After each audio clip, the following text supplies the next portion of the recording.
Egypt's president says he knows the identity of the suicide bomber behind a weekend church attack. The target, a Coptic Christian church in Cairo. 25 people were killed. He ran into the women's section and just blew himself up, killing the security personnel who was trying to catch him. The truck smashed into everyone. There was no security this Bastille Day. This is a national holiday. This was no coincidence. That, say witnesses, is the truck driving over dozens and dozens of people.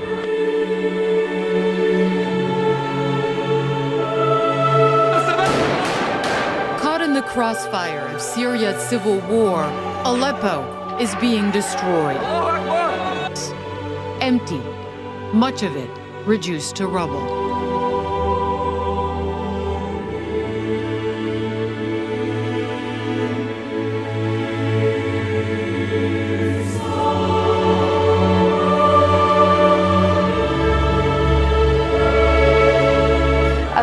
A 30-year-old photographer from Kent has been handed 22 life sentences after admitting abusing children in Malaysia.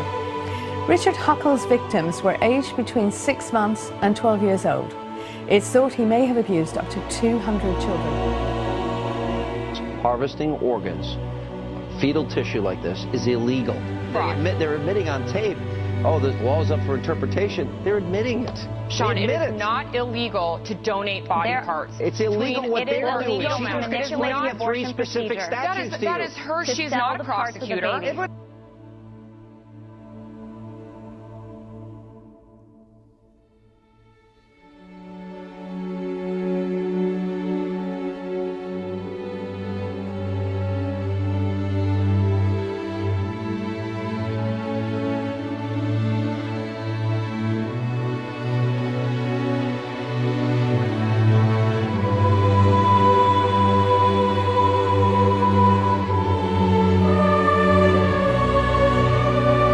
Year after year, I've stood at this very podium and slammed the UN for its obsessive bias against Israel. And the UN deserved every scathing word. For the disgrace of the General Assembly that last year passed 20 resolutions against the democratic state of Israel, and a grand total of 3 resolutions against all the other countries on the planet. Israel 20, rest of the world 3. And this circus continues at UNESCO. UNESCO, the UN body charged with preserving world heritage. Now, this is hard to believe, but UNESCO just denied the 4,000-year connection between the Jewish people and its holiest site, the Temple Mount.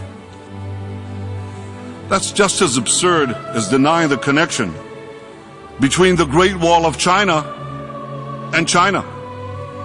It was Robert Frost who said betrayal is the worst word in the English language. Does that apply here? Did the Obama administration betray Israel? I think what we're seeing is an abandonment of Israel and an abandonment of a long-standing American policy. I mean, this resolution posits that the Western Wall, one of the holiest sites to Judaism, a place where the Jewish temple was built, a place where Jews have lived and prayed for literally thousands of years, is illegally occupied territory. That's absurd, that's delusional, that's amoral. It's the fact that the Palestinian Authority refuses to even recognize Israel as a Jewish state. It's because of the fact that the Palestinian leadership is paying a monthly salary to anyone who murders an Israeli. It's because the Palestinian leadership is naming soccer stadiums and streets after mass murderers of Jews and Israelis.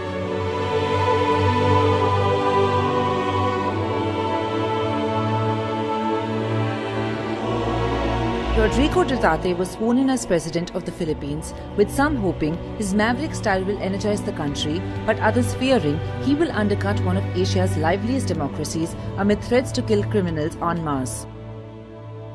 They call their king, Bhumibol Christie, the soul of this nation. And so not only have they lost their king, but many people, as the news starts to spread here, will feel as if they have lost a piece of their nation's soul as well. Shimon Peres was the last of Israel's founding political generation. Immigrating to British-administered Palestine in 1934, before the State of Israel was established.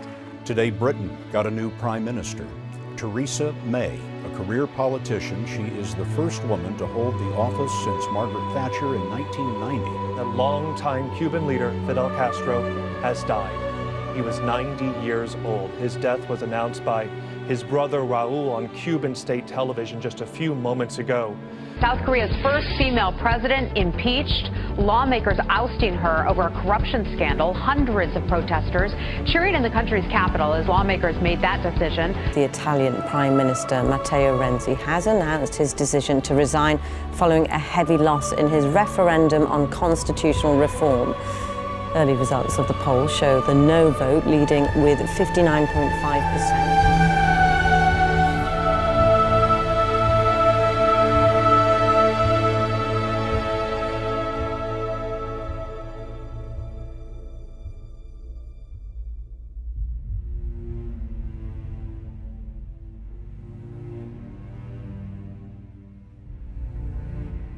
Tens of thousands of people in Indonesia have marched against the governor of Jakarta, accusing him of insulting the Quran. Angry protesters organized a rally in the heart of the capital to demand his resignation. The Christian governor, known as Ahok, has faced a backlash after he dismissed a Quranic verse. Take your move! We go to the KLCC, we gather in the KLCC, and we show the world that we need the Wednesday election. Thank you!